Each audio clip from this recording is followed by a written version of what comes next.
Hi there, I'm Ed, and today I'm going to be showing you how to make a chocolate orange old fashioned.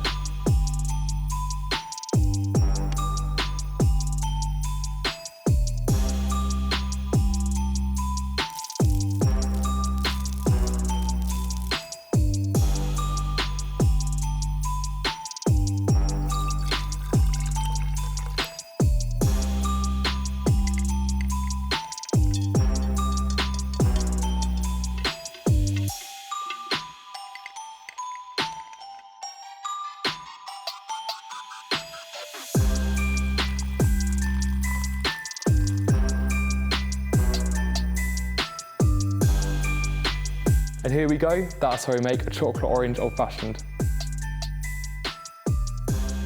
If you like what you saw, don't forget to subscribe and let me know what you're drinking for Christmas down below.